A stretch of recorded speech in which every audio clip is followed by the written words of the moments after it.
Olá pessoal, nós ainda dando continuidade a essa disciplina que trata do cumprimento de sentença, a gente vai ver hoje um cumprimento de sentença bastante especial, que é aquele que diz respeito ao cumprimento das sentenças que reconheçam a obrigação de pagar em desfavor das fazendas públicas. Nós sabemos que as fazendas públicas, o poder público em geral, ele pode vir a ser réu de ações condenatórias as mais variadas, né? Ações de indenização, ações de reconhecimento de alguns direitos de servidores. Portanto, há uma enorme gama de ações que podem gerar, ao final, a condenação da fazenda pública, até mesmo a condenação em verba honorária nas ações em que a fazenda pública venha a ser condenada. Esse capítulo, portanto, do Código de Processo Civil, ele diz respeito a qualquer uma das fazendas públicas. Portanto, as ações que tenham como condenadas nas sentenças transitadas em julgado, quer a figura do município, quer a figura do Estado, quer a figura da União e de todas aquelas entidades que se sujeitam a esse modelo de cumprimento de sentença análogo ao do poder público. Esse capítulo começa a partir do 534. Quando a gente fala de condenação da fazenda pública e de modelo de execução dessas sentenças, lembrando que também as fazendas públicas, contra elas é possível a execução de títulos extrajudiciais, mas aqui especificamente no nosso capítulo dos títulos judiciais, ou seja, as decisões de natureza condenatória de pagar, há duas características muito bem claras quando a gente olha esse capítulo no CPC. A primeira coisa é que, ao contrário do cumprimento de sentença e das execuções contra os entes privados, cujo fundamento é a prática de atos de expropriação, né? O processo de execução contra os entes privados, ele se desenvolve na tentativa de obter o cumprimento forçado daquele dever de pagar, o que se dará através da penhora, do arresto e da conversão desses bens em pagamento, por todos os mecanismos de expropriação, o leilão, portanto a arrematação, a alienação particular, né? A adjudicação dos bens. Ao contrário, aqui, nesse procedimento contra a fazenda pública, o cumprimento de sentença contra a fazenda pública, não há atos expropriatórios. Por quê? Porque nós não podemos fazer penhora de bens públicos, né? Os bens públicos não são penhoráveis. Há no máximo uma figura de sequestrar, lá já na época em que o precatório, que é o modelo de pagamento, eventualmente seja de alguma forma violado o critério o cronograma de pagamento ou a ordem de preferência. Mas, ao contrário então das execuções contra os entes privados, aqui no poder público, quando tem ele como devedor, nós temos um outro modelo que é a expedição dos ofícios requisitórios, né? Então, não se penhorará patrimônio público para pagamento do crédito contra a fazenda pública. Nós transformaremos este valor numa ordem de pagamento a ser inserido no programa orçamentário daquele ente público e que será pago, portanto, na medida em que houver recursos suficientes nessa ordem de precatórios ou de ofícios requisitórios ou de requisições de pequeno valor. Então, essa é a primeira especificidade, nós não teremos atos expropriatórios propriamente ditos. A segunda observação é que também, ao contrário do que acontece nos cumprimentos de sentença dos entes privados, nós não teremos aqui aquela multa pelo não pagamento, até porque nós não teremos prazo de pagamento. Ou seja, lá nas execuções de título judicial, nos cumprimentos contra entes privados, a gente lembra que o devedor é intimado para pagar.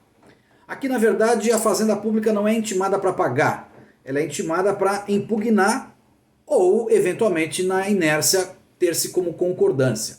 E, portanto, não há descumprimento de ordem de pagamento, com o que não há que se falar naquela multa de 10% pelo escoamento do prazo sem pagamento.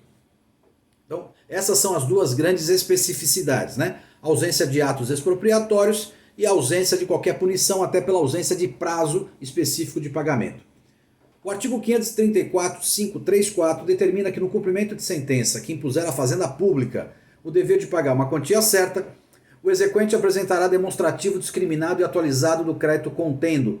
Portanto, o 534 estabelece uma formalidade, requisitos formais da própria petição, intrínsecos, quer dizer, o que deve conter dentro da petição, e aquilo que a petição deve necessariamente ter como anexo.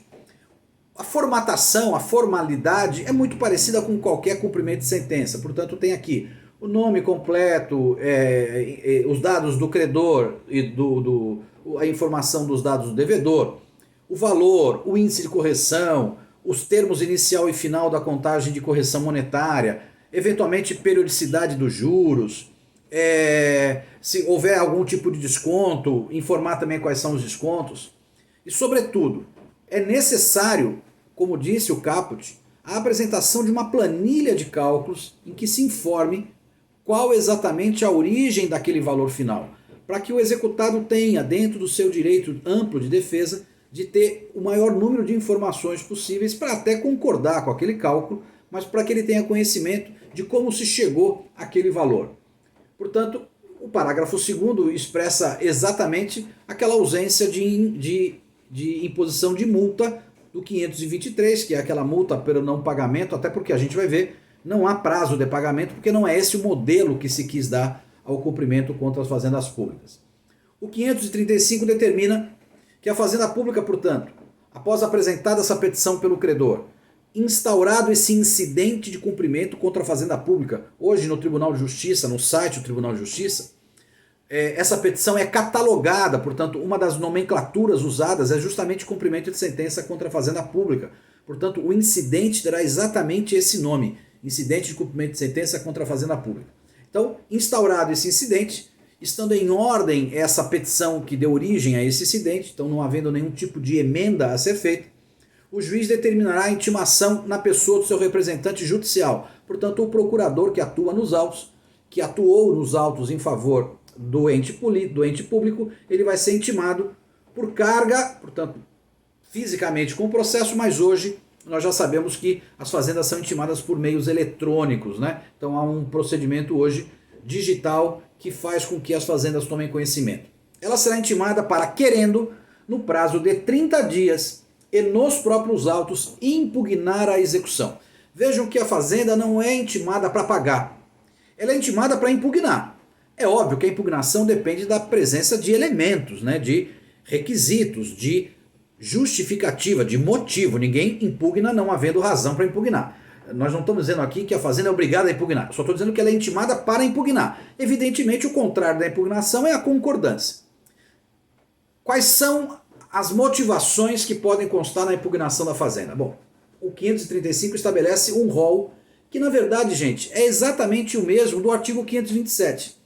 O 527 é aquele que tratava da impugnação dos cumprimentos de sentença comuns, né, cujo réu não é o poder público.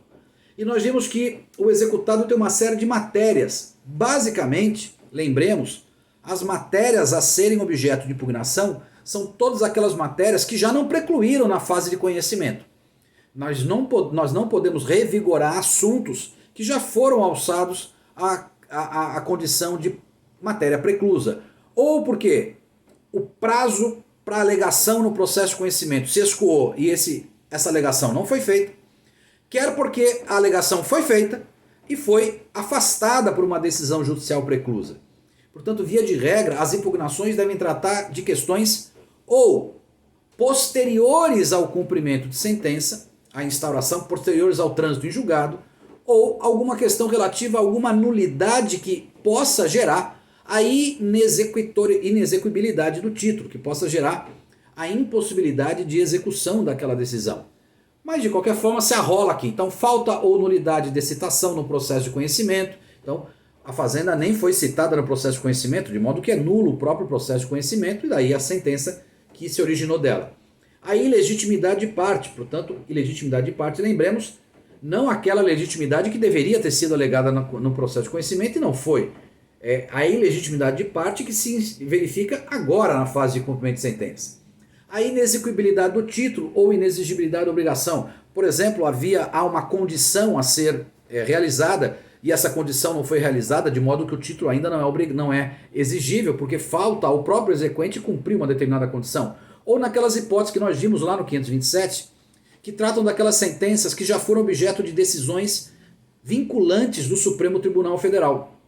Lembremos que quando uma decisão vinculante contraria aquela decisão que está sendo cumprida, portanto a sentença é contrária ao que o Supremo Tribunal decidiu num precedente vinculante, se essa decisão foi anterior ao trânsito em julgado, se a decisão do Supremo, que é contrária ao fundamento da sentença que se executa, é anterior ao trânsito em julgado, nós temos então a impugnação. Se for posterior ao trânsito julgado ou a decisão do Supremo, que deu por inconstitucional a lei em que se fundamenta a sentença, veio depois do trânsito julgado dessa própria sentença, aí o executado vai ter que entrar com uma ação rescisória e então na ação rescisória desconstitui o título, porque não será possível a impugnação. Então, essas matérias são todas arguíveis. Excesso de execução. Excesso de execução temos que lembrar também. Quando se alega excesso de execução e impugnação, há de se informar, juntando uma memória de cálculo, qual o excesso que você identifica na cobrança. E, portanto, qual o valor não seria excessivo. É fundamental que, junto a esta impugnação de excesso, venha o cálculo de como se chegou a esta informação de excesso. Se o cálculo não tiver, se a memória de cálculo não tiver instruindo a impugnação, este argumento sequer será conhecido pelo juízo, é rejeitado liminarmente, de modo que a impugnação pode se extinguir se esse for o único argumento. Se houver outros argumentos de impugnação, os outros argumentos servirão para dar sequência à impugnação, mas o excesso não mais. O impedimento e a suspeição continuam a ser apresentados no modelo normal, né, através daquelas exceções. O parágrafo 3º, portanto, determina que não impugnada a execução ou rejeitadas as arguições, portanto, lembra que nós temos dois caminhos. A fazenda é intimada a impugnar, mas ela pode não ter matéria para impugnar e, portanto, ela fica inerte. Isso significa que ela concorda. Ela também pode dizer expressamente que concorda. Então, ausente uma impugnação, aquele valor objeto da pretensão do exequente se torna um valor absolutamente legítimo e exequível. A partir daí, portanto, determina o parágrafo 3º do 534, do 535, que então será expedido através do presidente do tribunal competente um precatório em favor do exequente. Portanto, transitado em julgado esse cumprimento de sentença, expede-se um documento chamado precatório e o tribunal, se é estadual, portanto o TJ, se é federal, o TRF, informa ao ente devedor que aquele valor já é líquido e certo e, portanto, deve ser incluído no orçamento para pagamento futuro. Se esse valor for pequeno, ao invés de um precatório, a gente expede uma coisa chamada RPV, requisição de pequeno valor. Essa requisição de pequeno valor depende de cada município, de cada estado. Então, o STF já declarou constitucional as leis municipais e estaduais que definem valores. Há cidades que o valor é muito ínfimo, o salário mínimo referência no INSS, portanto, R$1.000 e poucos já não é mais sujeito a RPV. Então, expedido esse documento, se inclui no orçamento do poder público e se espera placidamente o pagamento, que vocês sabem pode demorar muito tempo. Tá bom? Esse é o roteiro do cumprimento de sentença contra a Fazenda Pública. Um abraço, gente!